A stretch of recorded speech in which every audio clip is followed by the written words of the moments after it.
mga programang pang-imprastruktura. Nagsagawa si Mayor Jenny ng makabuluhang aksyon upang isaayos ang 9 na kalsada at eskalita.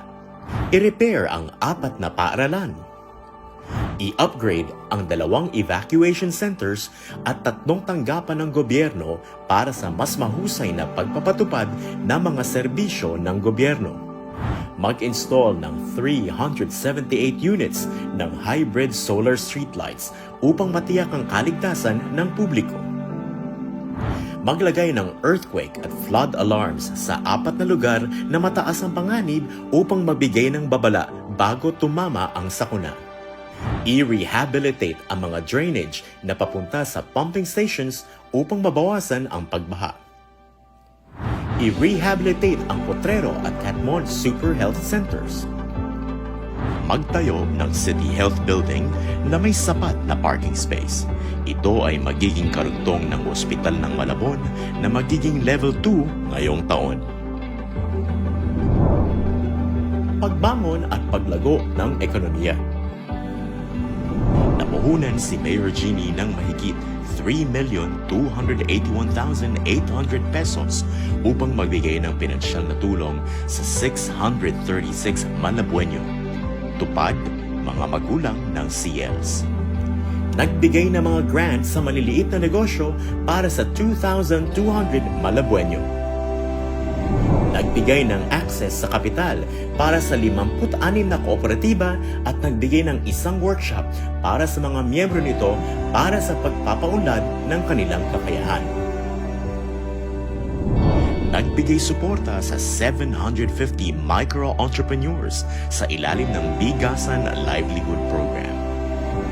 Nagbigay suporta sa 4 na asosasyon ng mga mangingisda kung saan 26 ang napabilang sa tupad mula sa iba't ibang barangay, Pulongduhat, Ibaba, Concepcion at Tanyong. Mga programa para sa trabaho. Pinadali ni Mayor Jenny ang mga programa sa trabaho upang maikonekta ang 2,000 Malabueño sa mga mabilis na lumalagong industriya tulad ng manufacturing, food service, at maritime.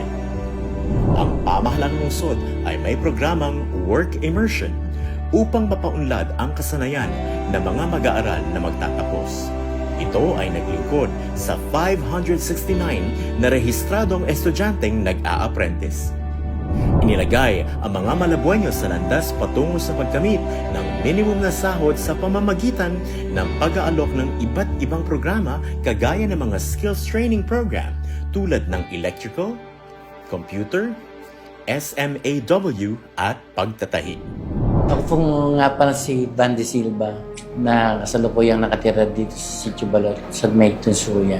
Ang una nahirapan ako huminga. Sinumpong na naman ako na isang bagay na hindi ko alam kasi nakapokus kami sa baga ko. Siguro kaya ako nahirapan huminga dahil sa baga ko. 10 days ako na-confine. Wala na akong maalala. Nung magising ako, nakatubo na lang ako noon.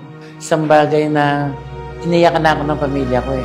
Ako'y nagpapasalamat dahil sa kabutihan ng ating mayor na kahit ganito lang ako, kahit mahirap lang ako, wala siyang pinipiling tao para matulungan. Yung pagtulong niya sa akin na maski na nung na-admit na ako sa ospital, huwag daw mahiyang lumapit sa kanya. At wala akong nagastos kahit piso nung ako'y pumasok doon. Kaya ako'y nagpapasalamat, Mayor, sa lahat ng mga kabutihan at pagtulong mo sa akin. Una sa Diyos, pangalawa sa inyo, na tumulong sa akin. Siguro, kung niluloob ng Panginoon, baka wala na ako ngayon. Kasi, maski sabi nga ng doktor, himala na lang yung nangyari sa akin. Kaya, ako'y nagpapasalamat sa inyo. Maraming salamat po, Mayor. Sana po, marami pa po kayong matulungan katulad ko. Bilangin ko na sana humaba pa po ang inyong panunungkulan sa ating bahay.